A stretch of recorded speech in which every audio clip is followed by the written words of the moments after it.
अस्सलाम वालेकुम नाज़रीन, मैं हूं अलवीना आगा और आप देख रहे हैं मेरे यूट्यूब चैनल। नाज़रीन, ब्रिक्स समिट 2022 के ऊपर बहुत ज़्यादा गुफ्तगू हो रही है, ना सिर्फ पाकिस्तान में बल्कि इंटरनेशनल मीडिया के ऊपर भी इसके ऊपर गुफ्तगू हो रही है। भारत किसी न किसी हद तक जश्न मनाता हुआ दिखाई दे रहा है और पाकिस्तान की फॉरेन पॉलिसी को अंडर डिस्कशन ला रहा है। पाकिस्तान के जो ओवरऑल इस वक्त के मामलात हैं उसके ऊपर हमेशा से भारत की तरफ से जो उनके रिटायर्ड जनरल्स हैं वो गुफ्तगू करते रहे हैं, या जो मीडिया है वो मामलात को बहुत ज़्यादा एग्जैजरेट करता रहा है। लेकिन इस वक्त हम ये देख रहे हैं कि किस तरीके से पाकिस्तान की फॉरेन पॉलिसी कहाँ जा रही है, किस सिमत में है। इन तमाम मामलात के ऊपर बात करेंगे, लेकिन सबसे पहले मैं आपको ब्रिक्स के हवाले से बताती चलूँ कि ब्रिक्स है क्या और जो 5 ममालिक हैं इनकी कॉपरेशन की वजह क्या है और किन एरियाज में है, और पाकिस्तान की फॉरेन पॉलिसी के जो गलत स्टेप्स हैं वो कहाँ कहाँ है इस वक्त, और पाकिस्तान की फॉरेन पॉलिसी अगले कुछ सालों में कहाँ दिखाई दे रही है, और पाकिस्तान की पिछले 3 साल की फॉरेन पॉलिसी किस सिमत में थी। सब तमाम मामलात क्योंकि काफ़ी ज़्यादा बड़े हैं, लेकिन मैं उनको फिर भी समराइज करने की कोशिश करूंगी। सबसे पहले ब्रिक्स का बताती चलूँ आपको। जिस तरह आपको नाम से मालूम हो रहा है, ये 5 ममालिक का मजमूआ है। B से ब्राज़ील, और R से रशिया, I से इंडिया, C से चाइना, S से साउथ अफ्रीका। ये 5 ममालिक हैं जिनकी तरफ से एक ऑपरेशन हुआ, और ये समिट एयरली समिट है। और इस समिट को मज़ीद बढ़ाने के लिए अर्जेंटीना और ईरान ने बात की। उसके बाद 2022 में 13 ममालिक को एक इन्विटेशन गया चीन की तरफ से, और चीन ने इन्विटेशन किस किस को दिया? Algeria, Egypt, Kazakhstan, Ethiopia, Malaysia, Thailand, Argentina, Fiji, Cambodia, Senegal, Iran, Indonesia, Uzbekistan. ये 13 ममालिक थे, लेकिन इन 13 ममालिक में पाकिस्तान का नाम कहीं पर भी नहीं था। जुम्मे के रोज़ ये समिट हुई, लेकिन पीर वाले रोज़ जो है हमारे स्पोक्स पर्सन फॉरेन मिनिस्ट्री के वहाँ से हमारे पास आसिम इफ्तिखार साहब की तरफ से स्टेटमेंट आता है, और वो कहते हैं कि एक मुल्क ने हमारे लिए समिट को अटेंड करने के लिए प्रॉब्लम्स क्रिएट की। तो सवाल यहाँ पर पैदा होता है कि होस्ट यहाँ पर चीन था, साथ ही साथ चीन के रशिया भी मौजूद था, और पाकिस्तान के पिछले 3 सालों में चाइना और रशिया के साथ जो एक स्ट्रॉन्ग एलाय फॉर्म हो रहा था, और जिस किस्म के प्यूटिन के स्टेटमेंट्स आ रहे थे और चीन की तरफ से भी स्टेटमेंट्स आ रहे थे, उससे लग रहा था कि पाकिस्तान ने एक ब्लॉक की तरफ अपना रुख इख्तियार कर लिया है और पाकिस्तान एक इंडिपेंडेंट फॉरेन पॉलिसी की तरफ जा रहा है। वेस्ट को काफ़ी तकलीफ भी हुई इससे, और west on end of Pakistan के ऊपर कुछ ना कुछ तंज भी करता रहा, लेकिन उसके बावजूद पाकिस्तान की फॉरेन पॉलिसी फर्म और एक ही ब्लॉक की तरफ दिखाई दी। बहुत सारे लोगों ने इसको क्रिटिसाइज भी किया, लेकिन पाकिस्तान की एटलीस्ट फॉरेन पॉलिसी की जो मेजर्स थे वो क्या थे उस पर भी बात करेंगे। लेकिन दोबारा से ब्रिक्स की तरफ आएंगे। जो एरियाज ऑफ कॉपरेशन है इसमें वो क्या है, ये जानना ज़रूरी है। तो इसमें 5 एरियाज ऑफ कॉपरेशन है। इकोनॉमिक कॉपरेशन यानी कि इक्तिसादी कॉपरेशन, जो 5 ममालिक हैं ना सिर्फ एक दूसरे के साथ बल्कि जो ये पूरा खिता है उसमें किस तरीके से इकोनॉमिक टाइज को स्ट्रेंथन कर सकते हैं और क्या मेजर्स लिए जा सकते हैं, इसके ऊपर गुफ्तगू होती है। इसमें साथ ही साथ पीपल टू पीपल एक्सचेंज के ऊपर यहाँ पर बात होती है। पीपल टू पीपल एक्सचेंज जहाँ पर भी आता है तो उसमें जो स्टेट्स हैं उनकी सॉफ्ट पावर की प्रोजेक्शन होती है।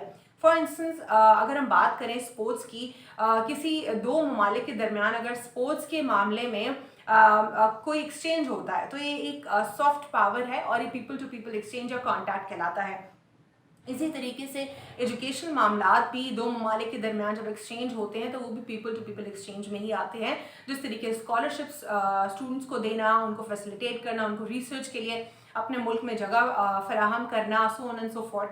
तो ये बहुत बड़े एक्सचेंज हैं जिससे लोग 2 ममालिक के लोग एक दूसरे के दरमियान जगह बनाते हैं और एक दूसरे को जानने की कोशिश करते हैं, और ये बहुत बड़ा इससे 2 ममालिक का फ़ायदा होता है। अब इसमें ये है कि जो चौथा कॉपरेशन का एरिया है हमारे पास, तीसरा कॉपरेशन का एरिया है वो है पॉलिटिकल एंड सिक्योरिटी कॉपरेशन। ये बहुत बड़ा एरिया है। चौथा एरिया जो है वो है हमारे पास कॉपरेशन मैकेनिज्म। ये क्या होता है? तो इसमें जो स्टेट इंटरप्राइजेज होती हैं वो कॉपरेट करती हैं एक दूसरे के साथ, और जो स्टेट ओन कंपनीज होती हैं उनके दोनों के एक दूसरे के साथ वेंचर्स होते हैं।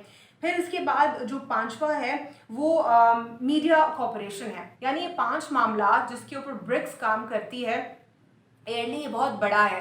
अगर आप ब्रिक्स की ऑफिशियल वेबसाइट के ऊपर जाते हैं और आप पढ़ते हैं इसके हवाले से, या फिर आप चीन की कुछ ऑफिशियल वेबसाइट्स को देखते हैं या जो दीगर मामलात हैं इन्हीं 5 स्टेट्स के, तो उस पर आपको मालूम होगा कि कैसे साइंटिफिक कॉपरेशन भी हो रहा है, एजुकेशन कॉपरेशन भी हो रहा है, और कहाँ कहाँ किन किन एरियाज में कॉपरेशन हो रहा है। आपको देख के हैरानी होगी कि ये एक सिर्फ मैं आपको बता रही हूँ कि एक कॉर्पोरेशन है इंडिया का चीन के साथ जहाँ पे इतने ज़्यादा वो फायदे ले रहा है। कहने को तो हम अनफॉर्चुनेटली सी पैक ग्वादर पोर्ट कर रहे हैं, लेकिन अभी तक हमें उससे कोई इकोनॉमिक फ़ायदा हासिल नहीं हुआ। ये मैं आपसे किसी अगली वीडियो में बात करूंगी और इसके ऊपर भी डिटेल गुफ्तगू होगी। और किस तरीके से जो है भारत, जब जैसे जैसे मैं पढ़ती जा रही हूँ, भारत और चीन के ताल्लुकात जो कि अपेरेंटली तो ख़राब दिखते हैं, लेकिन इतने सारे जो फॉरेन ट्रेड इन्वेस्टमेंट्स हैं और इतनी सारी ऑर्गेनाइजेशंस में भारत चीन के साथ है। मैंने अक्सर अपने चीनी प्रोफेसर से इसके ऊपर गुफ्तगू की कि ये क्या मामला है। एक तरफ तो चीन पाकिस्तान का बेहतरीन दोस्त है, आयरन ब्रदर कहता है खुद को, इंडिया के साथ हालात दुरुस्त नहीं, लद्दाख बॉर्डर के ऊपर हालात दुरुस्त नहीं है, ओवरऑल जो फॉरेन पॉलिसी उसमें उतार चढ़ाव देखा जाता है, लेकिन उसके बावजूद भी भारत के साथ इकोनॉमिक जो टाइज हैं वो ज़्यादा स्ट्रेंथन लगते हैं। और बहुत सारी ऐसी ट्रेड यूनियंस हैं, जिस तरह अगर आप पढ़ें चीन की कि कितनी सारी ट्रेड यूनियंस हैं, इसमें आसियान भी है, इसमें और पता नहीं कितनी सारी यूनियंस हैं, तो उसमें इंडिया कितनी सारी यूनियंस में भी ऑलरेडी मौजूद है। इसकी क्या वजह है? तो उस पर एक क्लियर जवाब चीनी प्रोफेसर्स का आता है। वो कहते हैं कि look, there is no absolute enemy and friend in foreign policy. और जब हम इकोनॉमिक फॉरेन पॉलिसी की बात करते हैं तो वो हम अपने जैसे भी ताल्लुकात होते हैं तो उसमें हम इकोनॉमिक पर्सपेक्टिव से उसको रखते हैं, और this is what you call diplomacy. तो यानी इससे हमारे लिए बहुत बड़ा एक मैसेज है कि हम जहाँ पे दोस्ती की बात करते हैं अपने जो हमारे जो फ्रेंडली स्टेट्स हैं उनसे, तो क्या हमने सिर्फ कहने को अल्फाज तक हमारी फ्रेंडशिप है, या हम इकोनॉमिक पर्सपेक्टिव से भी उससे फ़ायदा उठा रहे हैं या नहीं। ये बहुत इंपॉर्टेंट पॉइंट है हमारे लिए सोचने के लिए। सी पैक जो कि प्रॉस्पेरिटी की तरफ हमें लेके जा सकता है, वहाँ पर BLA को फुर्सत नहीं बम धमाके करने से, और हमारी इस्टेब्लिशमेंट अगर चाहे तो BLA को 2 सेकंड में ख़त्म कर सकती है, और बलूचिस्तान और ग्वादर एक पीसफुल सूबा बन सकता है, और ग्वादर एक अच्छा शहर बन सकता है अगर वहाँ पे जो सिविल लीडरशिप है वो डिमांड करे फेडरल गवर्नमेंट से कि हमारा बजट एलोकेट करें, हमारा बजट ज़्यादा करें, और वहाँ पे ज़ीरो टॉलरेंस हो करप्शन के लिए।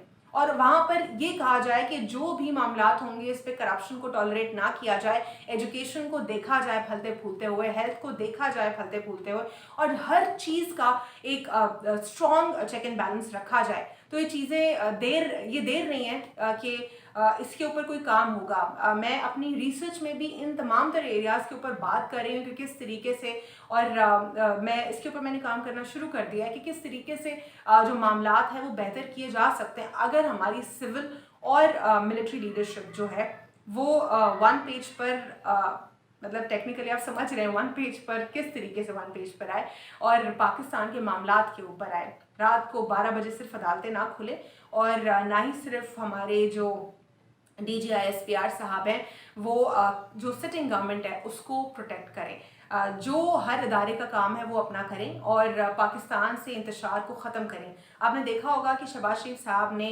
हाल ही में डिप्लोमेट जो चाइनीज़ डिप्लोमेट है उनसे भी गुफ्तगू की, क्योंकि पाकिस्तान की फॉरेन पॉलिसी को लेकर भारत बहुत ज़्यादा गुफ्तगू कर रहा है, और पूरी दुनिया इस वक्त देख रही है कि जितना तेज़ी से रूस पाकिस्तान के करीब आ रहा था, चीन आ रहा था, उतना ही तेज़ी से वो दोनों दोबारा से दूर होते जा रहे हैं। और किस तरीके से हमारी जो कर्ज है उसके ऊपर किस तरीके से बात हो रही है कि मोटरवेज गिरवी रखवा दिए, एयरपोर्ट गिरवी रखवा दिया, और पता नहीं पूरा मुल्क खुदा ना खास्ता गिरवी रखने जा रहे हैं, और क्या कुछ हो रहा है, किस तरीके से गलतियां हो रही हैं हमारी फॉरेन पॉलिसी में। ये तमाम तर ममालिक जो इसके ऊपर गुफ्तगू कर रहे हैं।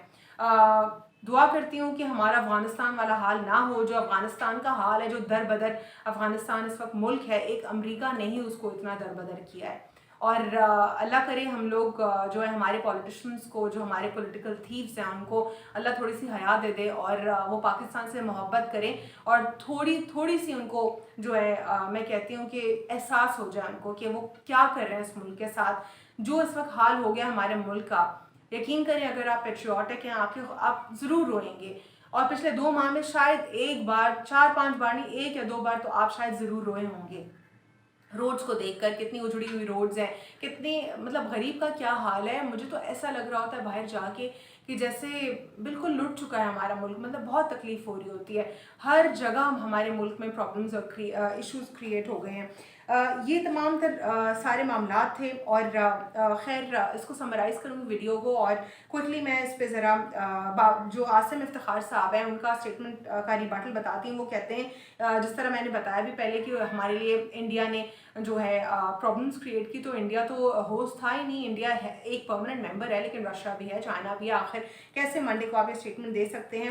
24 فروری کو لگ بھگ ماسکو میں جب عمران خان صاحب کی رشیا میں ملاقات ہوئی تھی پیوٹن کے ساتھ, تو ان کا ایک اسٹیٹمنٹ تھا کہ you are a brave man, I have always admired you, but now I see you in different light.